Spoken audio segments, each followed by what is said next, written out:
Bloomfield School District provides high-quality teaching and learning throughout all of its schools.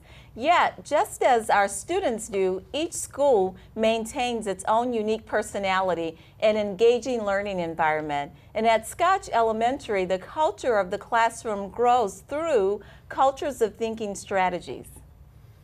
Hello, I am Gerald Hill, Superintendent of the West Bloomfield School District. And I'm Alesia Flye, Deputy Superintendent for Teaching and Learning. Today, we're joined by Jim Scrivo, Principal at Scotch Elementary. We're going to meet Kelly Lekas, Reading Consultant, and later we'll talk to Cynthia Rigoni, third grade teacher, also from Scotch. Alesia, as educators and parents, we must settle for nothing less than the environments that bring out the best in our kids. That's right, Dr. Hill. We're always striving to take learning to the next level, allowing for great discoveries while propelling students forward into a lifetime of learning. This is something all teachers want and all students deserve. So what can we as educators do to help students become better thinkers? One might assume that a good place to start is to teach thinking skills, but we know that simply teaching skills is not enough. Good thinkers think creatively, critically, and deeply, and they use that at Scotch School, where they have employed cultures of thinking into their teaching and learning environments. Kelly, what exactly is cultures of thinking? Well, cultures of thinking is a place where you have either an individual or a group's thinking that is visible, it's valued and actively promoted. So it happens or occurs in our day-to-day activities with our students. So teachers are noticing students' thinking, and they're also respecting that thinking and encouraging that thinking so that they can take them to the next level of where they want their thinking or their understanding to go.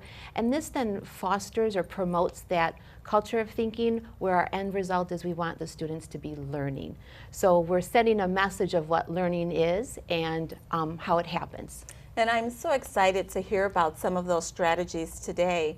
But Jim, can you tell us about the journey at Scotch Elementary? You know, what was the inspiration for cultures of thinking? How did you start building cultures of thinking and just the capacity at Scotch Elementary? First of all, thank you for having my staff and myself on the show today. It's a great honor to be able to talk about your staff. When you get those opportunities, you got to take them. For me, a few years ago, you guys were kind enough to send me to Harvard Institute of the Educational School at Harvard, and I was able to take a few classes. One was called for New and Inspiring Principles, and while I was there, we were taught about Project Zero. Project Zero was a founding program there, looking for new ideas and things to engage students. One of the speakers there was Ron Richhart, and he spoke there. And then I got word that he was going to be in Clarkston. At the time, we had a different director of teaching and learning, and we went to Clarkston, him and I, for a couple of hour program to learn about what this cultures of thinking was. And to be honest with you, I was not, overly excited to be out of my building, because no principal likes to be out of their building because there's catch-up work to be done when you get back. But I was so engaged at the presentation and what I saw from the students in the videos and the different snippets that they used and the different styles that they used, that I knew it was something that I had to bring back to West Bloomfield. And I wanted to do that as quickly as possible. Obviously, sometimes you got to go slow to go fast. So we were able to put a team together of teachers, some of which aren't even in the district anymore and they've retired, but a good core of them still remain at Scotch. And from that core, we did professional development at Scotch for that remainder of that year at every opportunity that we could to go over thinking routines. And that team really led the push. Any principal, superintendent, and assistant superintendent can come up with any great idea. But if the teachers don't buy into it and don't want that to be their culture or what they do, then it's not going to go anywhere. But the teachers at Scotch really embraced it, and they are continuing to embrace it. They've led PD across the district. We've done backup programs. We went to Lanphier for a next level. That was more for middle school and high school, just to see how it would continue to flow, because it's always obviously a concern. How are they going to take this to the next level? For us, it's from upper elementary to middle school, and how is that going to carry on? We've also done PD for during the March PD month that we always do, that the 8-hour day for us at Ohms. And we've done board presentations as well on that journey. And even last year, we were able to take the second book that Ron wrote, and we did a Twitter chat for the entire school year, where our teachers were able to get together and talk about it on a Twitter platform, and just be able to share ideas, because obviously time is always a crunch, and that was something we could do outside of the business day, or outside of our business day. And you began by saying thank you. I mean, we certainly want to thank you and your staff for your leadership, because you're absolutely right. Your staff has certainly led professional learning regarding cultures of thinking. And again, we certainly see the impact when we are in classrooms at Scotch Elementary. So Jim, drawing on research by Ron Richard on the cultures of thinking, that project focuses on teachers' attention to 8 cultural forces that are present in every learning situation. Tell us about some of those 8 forces espoused by Dr. Richard. Having to remember all 8 at all times is obviously a difficult task for anybody. Do I think personally that all 8 of those forces are in every lesson that we observe? Of course not. But if you are making an attempt at a teacher to bring those cultural forces into a classroom, into a lesson, then I think you're going to be a successful teacher. The first one that Ron talks about in his book is time. So time to train those teachers, time for those students to be able to get into those lessons, and then most importantly, that PD time, which I think ties into the second cultural force, which is opportunities. The more opportunities you give kids to show their thinking, talk about their thinking, live their thinking, promote their thinking, just by simply, one of the things that you're supposed to do is hang up their thinking and make it visual in the room. And by doing so, you see work that starts from day one. So it might be like a pre-writing assignment, which most teachers want to hang up the pretty work and the finished products. But this isn't about hanging up just the pretty work and the finished products. It's about showing the children's thinkings. And thinking isn't always the same for each kid. Sometimes it's a drawing. Sometimes it's a word phrase. I mean, we think about the different ways we figure out math problems. Showing that level of thinking is really a higher level of kids' thinking. We also talk about routines. One of the great things that Ron did is he went around and he did something really smart. He grabbed a whole bunch of really engaging lessons and he put them at that last half of his book. So you had to read what cultures of thinking was first, and then at the end, as a prize, I looked at it as, you had about 30 really engaging lessons, like think, pair, share, where the kids get to, some of the things is very similar to like things I know, what I want to know, and what I've learned after the lesson, or what I think I know. And the lessons in there are just incredibly engaging, where kids are up and around, moving, and they're engaged. Chalk talk is one of the routines, and just watching the kids move around and add on, and it's silent for one thing, but it's engaging because they're reading each other's comments on something. It could be as simple as what's a cricket, and then they're circling and then adding on, and then adding on, and then adding on, and you have a conversation flowed that's just it's just silent, but it's there. Language, using the right language with these kids over and over and over again, so it becomes routine in the classroom, and the kids are using that language. You also have modeling. So we go back to what's good teaching. We show them, we model it, then we let them do it together, and then they do it on their own. I believe that's a logical process when we teach. You also have to build relationships with your kids. I think that's for any great teacher. They'll tell you that, just like any great leader, if they trust you, and you trust that leader, they'll do just about anything for you, and good teachers have that trust. You also have to think about the physical environment, and I touched on that earlier with what your room looks like, and it should show children's thinkings. And then of course, with all good teachers, it's having high expectations of what those students should be learning and what they get out of the lessons. And Kelly, as a reading consultant, you have the pleasure of working with all students Yes. and all staff members at Scotch. Can you share with us, and I know Mr. Scrivo did mention some of the routines, but exactly what is a thinking routine? I know that's at the core of cultures of thinking, and what types of thinking routines will we see in the classroom and the result of using and applying those routines? What have you found in your observations and work with both teachers and students? Absolutely. So a thinking routine is a tool that the teachers use in their curriculum of the content they want to cover. And again, it's making that thinking visible. It's a way that they can do it, and there's many thinking routines that they can choose from. But what's nice is then that result, then you have students thinking at that higher level, deeper thinking, so that we then begin to have students synthesizing, thinking critically. We're creating an environment where they're taking risks, because we want to know that we value their thinking, and so they're taking those risks and saying what they might know or think about a topic or area that they're discussing in the classroom. But the whole big picture too is it's so nice because it's bringing that curriculum alive for the students. It's making it engaging. So Kelly, are those thinking routines specific to particular subject areas, or can they be used in a variety of contexts? And that's what's wonderful about them. Every thinking routine has that ability to go into every academic area. So you could use a thinking routine in science and also use it again in reading. So you can see this occurring in all the different academic disciplines throughout a day with the students and teachers.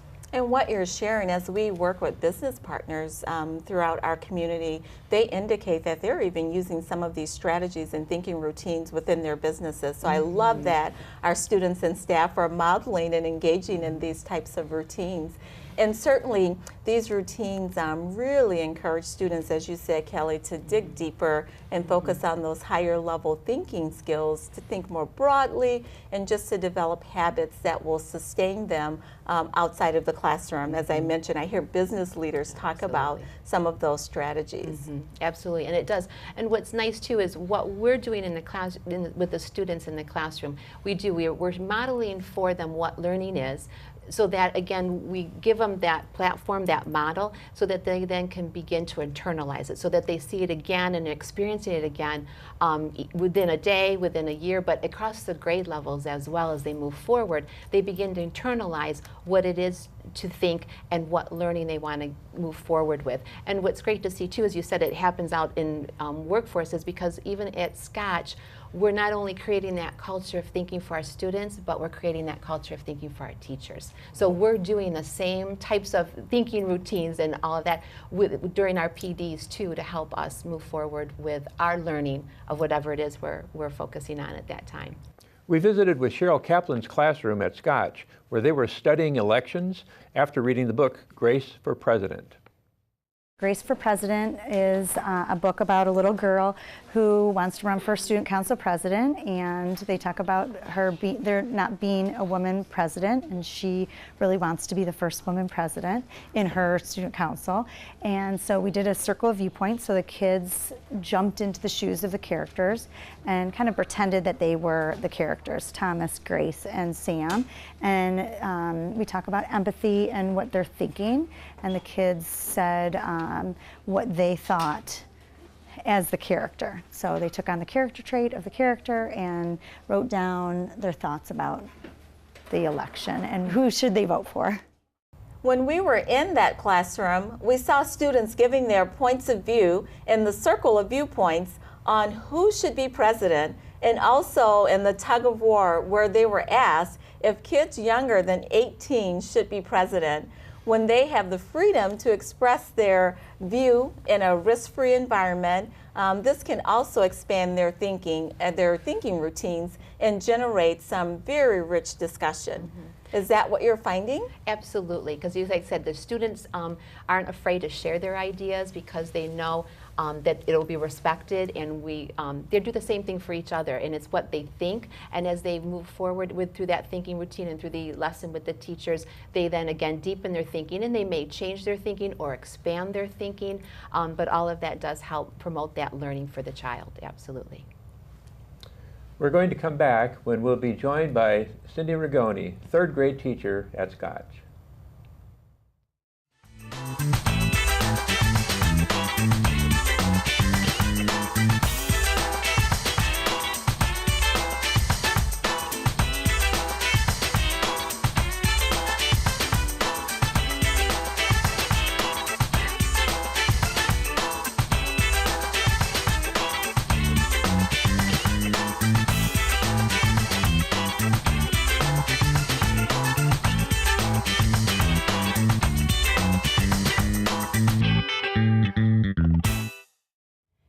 Cynthia Rigoni has joined us along with Scotch Principal Jim Scrivo.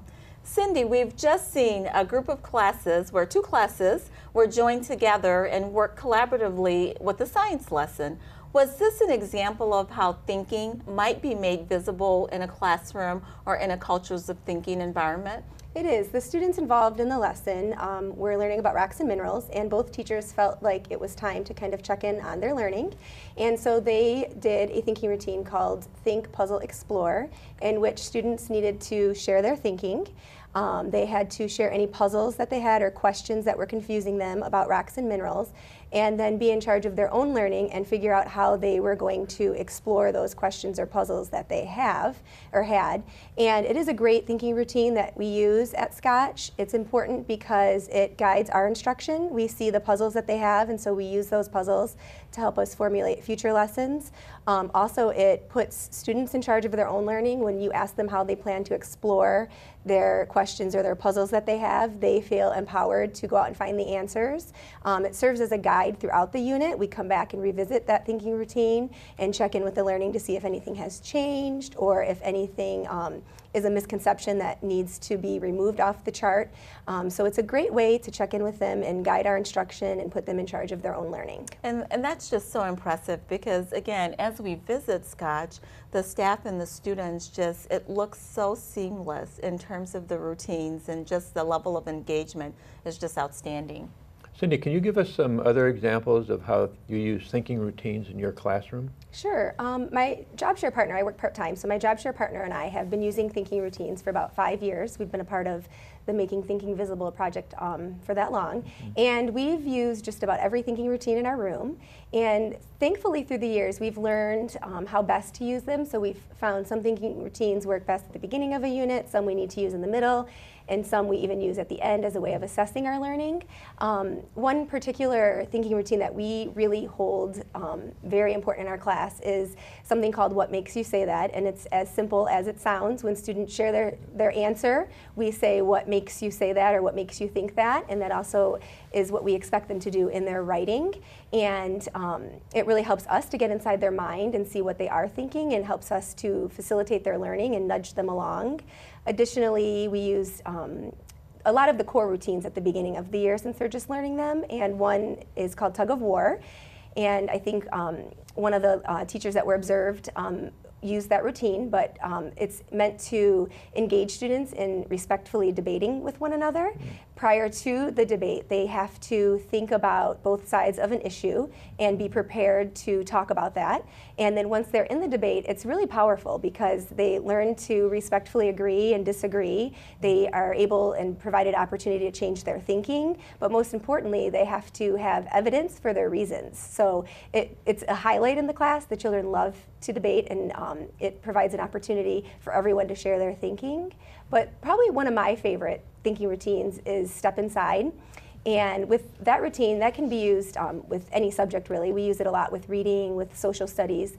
Students are encouraged to step inside the minds of other characters or people. And for a third grader, it's so powerful because they're still very egocentric at that age, and they really do think a lot about themselves. So stepping into the shoes of somebody else and really feeling what that character or what that person has felt, it really makes them change their own thinking a lot of times and see things from multiple perspectives.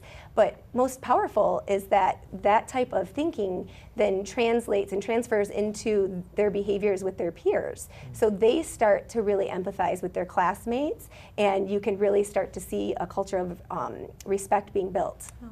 And speaking of a culture of respect, what impact, or some examples of the kind of impact that you've seen in the classroom since implementing cultures of thinking strategies? I think it is kind of twofold. First, just as from my teaching perspective, it's really encouraged me to slow down and truly listen to what my students are saying and where they are in their process of thinking.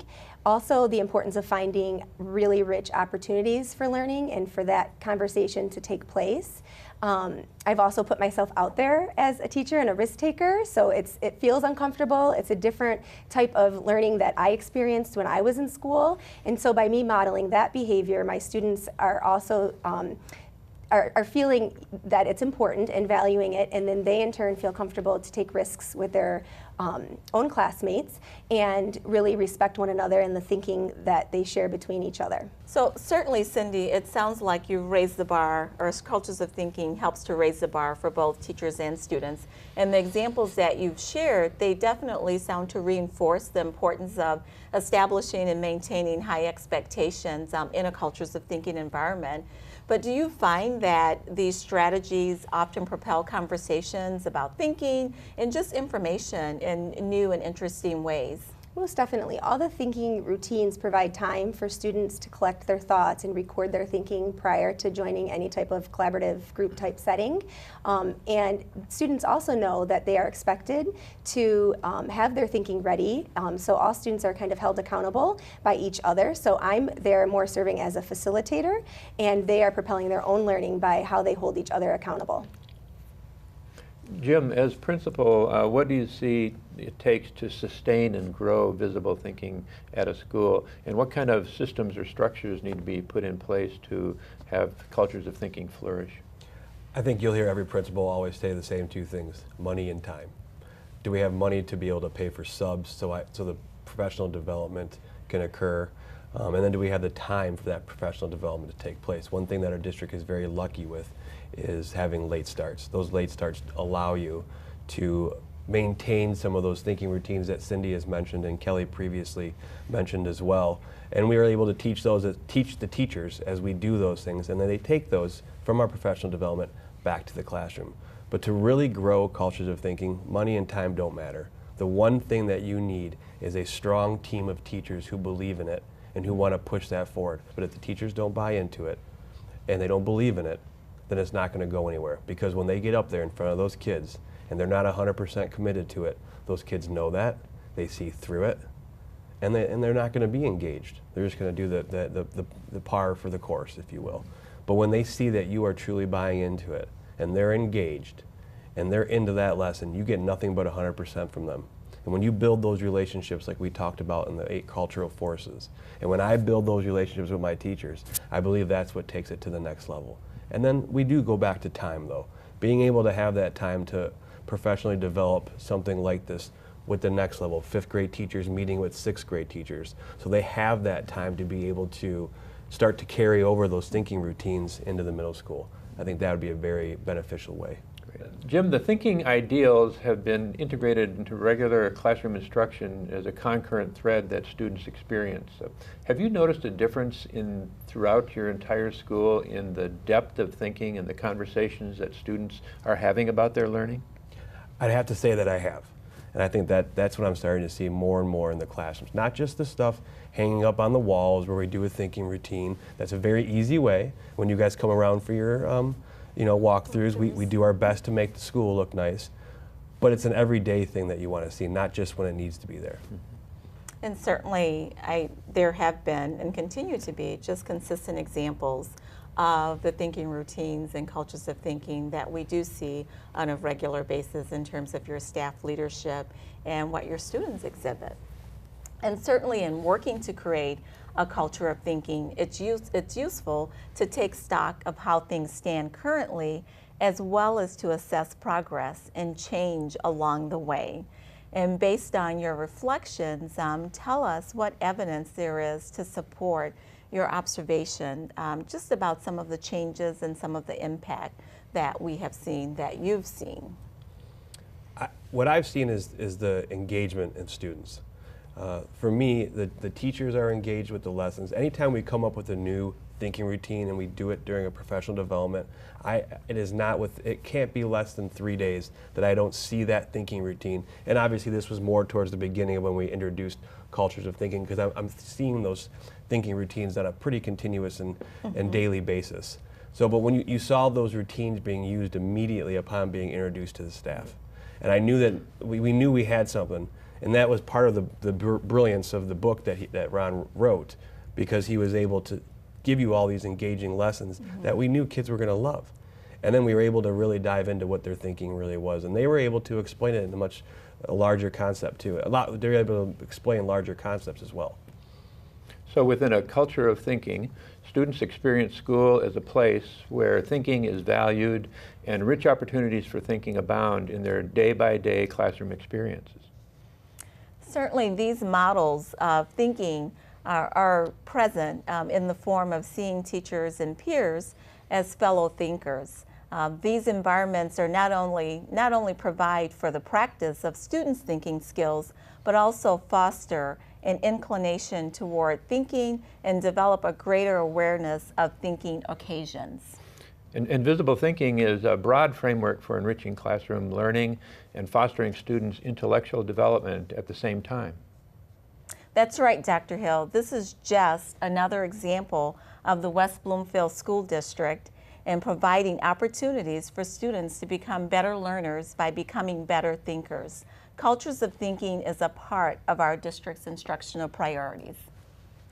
Thank you for joining us today, where we have taken a closer look at cultures of thinking, where we are engaging all students in visible learning and where school is not about memorizing content, but exploring ideas.